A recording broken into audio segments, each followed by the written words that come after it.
In this special conversation, we bring together key voices at the forefront of this transformation. Together, they explore what it truly means to build resilient, equitable, and future-ready health systems across Africa, and what it will truly take to turn vision into action. I'm your host, Benson Githaiga, and this is the future of health in Africa.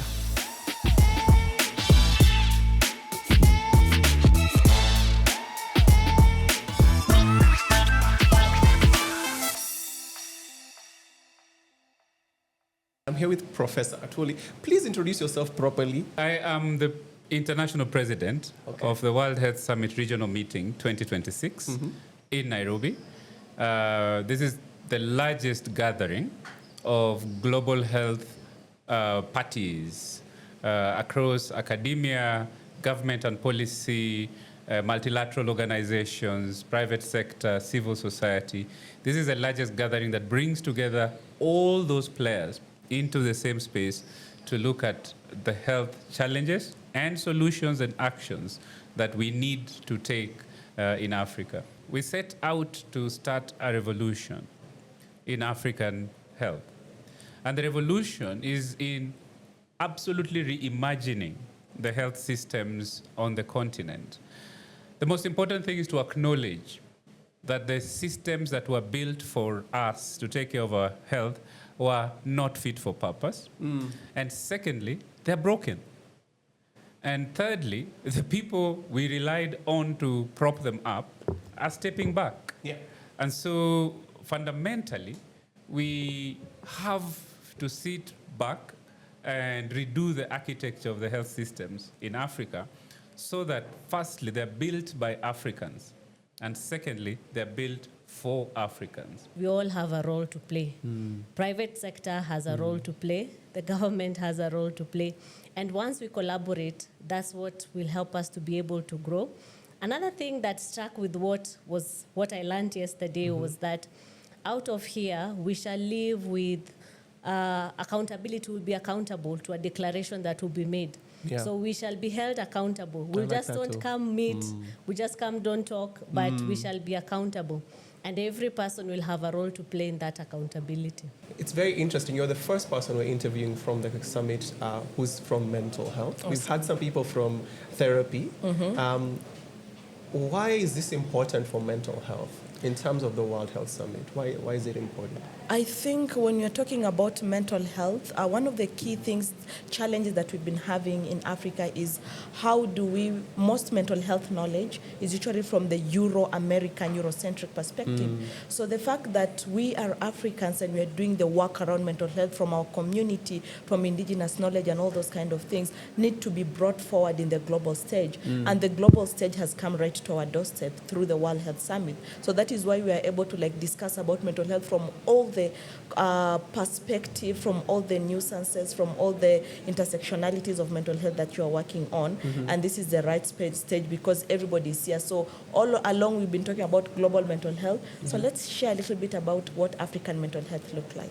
So there's a lot of conversations around seeing something on TikTok, for example, and believing it because whoever is talking about it seems like they are the authority, which is spreading a lot of misinformation.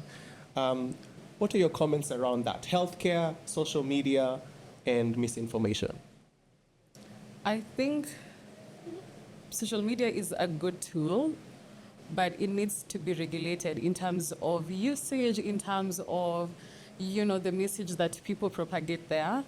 And I believe that there has been a gap in people who are not trained on particular health issues speaking on it just because they have an understanding on it or maybe they know someone who has it, but that has actually really propagated a lot of misinformation, which has led some people to having misdiagnosis, to not getting proper care. So I do think that people should have freedom of expression.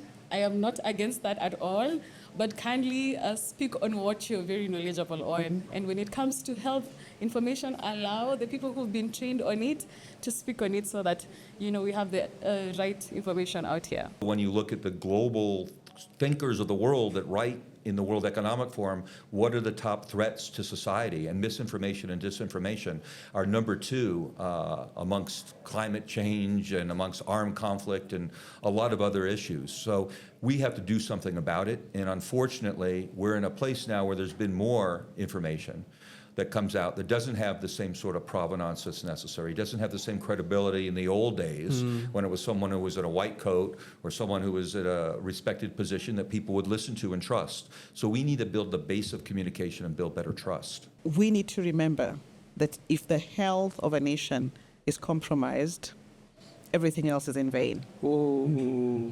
So at the heart of everything that we are doing, we need to think about we need to think about people, and we need to prioritize health communication, because when you have a healthy nation, everything else that you're trying to achieve is possible.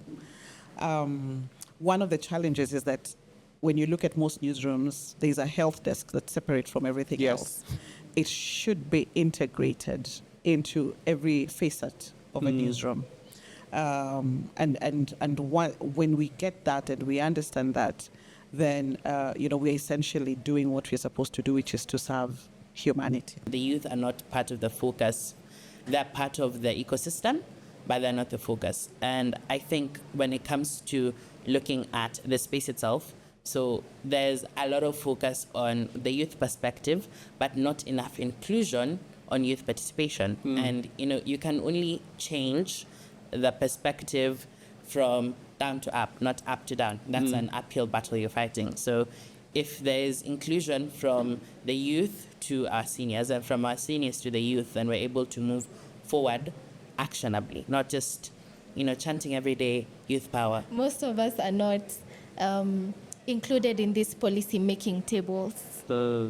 They just get our views from out there, but we're not part of it. We're not at the center of the solution. We're used as case studies rather than the main change makers or the main policy drafters as well. Right now we have youth as in a consulting role, you could say. So you consult us, we give our recommendations. However, we don't really have them in implementation and final decision making. The need for meaningful intergenerational collaboration, and I would sum it up in a quote. Okay.